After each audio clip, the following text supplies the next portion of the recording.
Hello guys and dolls, and welcome back. Today I'm bringing you another video as part of Lipstick Week. If you haven't checked out the other videos, I'll have a link in the description bar down below. You can check out the other videos in the series. I'll also have some links to like my playlist and stuff if you're new to my channel. I recommend checking them out. I've got fashion videos and makeup tutorials and everything in between. So now that shameless self-promotion is out of the way, let's talk about these awesome lipsticks. So this is the Milani Amore Matte Metallic Lip Cream. Yeah, I got that right. I had to make sure because it was kind of a mouthful.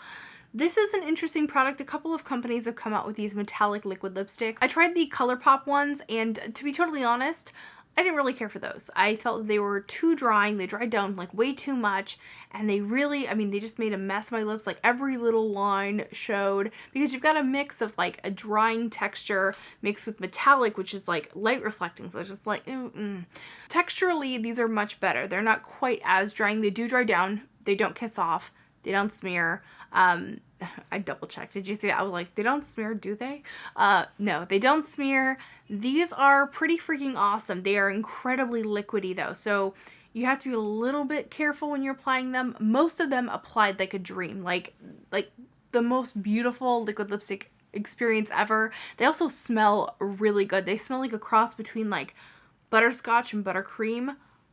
Yum. Now, this fragrance is extremely strong, so if you're not into that situation, you're not gonna like these, because it doesn't even really totally go away. Like, it's dried, and I can still kind of smell it. I happen to like it, but if you don't like that, you won't like these. So I mentioned that most of these went on really well. With the exception of Dramatic Diva, Automatic Touch, and Raving Matte, these all went on pretty well, and these were even okay, but I had to work with them, and there was a little bit of like lineage and weirdness, and at first I thought it was maybe just my lips, but I swatched these from 1 to 10, and these final two, Pure Matteness and Pretty Problematic, swatched beautifully. So it wasn't just a situation where like my lips were really abused and everything, and that's why it was going on weird. Those colors just tend to be a little bit patchier. And then one that was truly and honestly terrible is number 3. This is called Matte About You, and this is something I want to discuss with you guys. So many brands will come out with like a line of products where most of them are really good, right? But one is like extremely bad, and you wonder like, how did that make it past like their R&D department, their research and development department? Like how was this on the shelf? How is this a thing? So let's say that I wasn't a YouTuber and these weren't sent to me, right? Like, I am just a consumer and I'm like, oh my god, coral. Yes, a coral matte metallic lip. Yes, this is what I've been wanting. This was the first one that I tried and I thought it was terrible. I almost didn't try the rest of them because that's how much I disliked this one. And this is something I kind of want to discuss with you guys. When a company comes out with something and they have like a ton of shades and most of them are really good, but they have one that's really bad, how did this get past the like testing phase? Why is this even in stores? Like, I don't understand. I think in this case, like, they wanted to have a certain range of colors and maybe they just couldn't work with this color, but in my opinion, like, then just don't put it out. If you try this before you try any of the others, you're gonna think, wow, this range of lipstick sucks. You're not gonna try any of the other colors because you're gonna be disappointed in this one. I think it's a mistake when companies do that. And this isn't like something, I'm not trying to like call out Milani or anything, because generally speaking, I think Milani makes some of the best products at the drugstore, and certainly some of my favorites, and they're cruelty-free. There's so much good about Milani, but just this is like a general thing that companies do, and a lot of companies do it. High-end companies do it, low-end companies do it. If something sucks this bad, just don't. Just don't. The rest of these are all quite lovely. So the colors in this range are Chromatic Addict, Materialistic, Mad About You, boo, Cinematic Kiss, Dramatic Diva, Madly in Love, Automatic Touch, Raving Matte,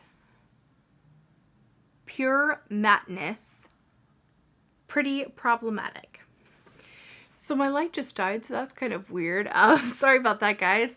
I love these liquid lipsticks, with the exception of Mad About You, which just sucks. This just flat out sucks. And then a couple of these other ones where you kind of have to fiddle with them a little bit, but you can get a nice result once you have fiddled with them. I probably could have fiddled with it more and made it look even more like Instagram perfect. But I also want to show you guys like realistic results of someone who isn't going to fiddle with their lipstick. And also, I didn't fiddle with these other ones that look perfect either. They just look that good. So my favorites are definitely number 1 and number 2, which are Chromatic Addict and Materialistic. The last two in the lineup, which is Pure Matteness and Pretty Problematic. I can't say that. Today I'm wearing Pure Matteness and I love it. It's giving me like sepia toned goth girl glam. I'm really digging it. The feel of it is very comfortable. I'm able to talk. I don't feel like my lips are cracking or bleeding or doing anything weird.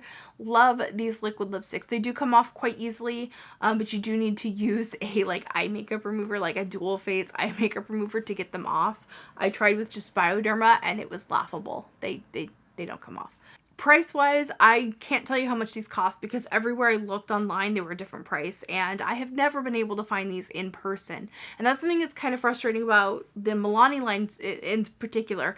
I think it's just really popular in my area, and so like I go to get something and it's already gone by the time it's already come out. The amount that you get, it's 0.24 ounces, so a very generous amount of product considering like the Vice lipsticks from Urban Decay are 0.11 ounces. So just to give you an idea, in fact, it physically feels really heavy. It's a lot of product in there.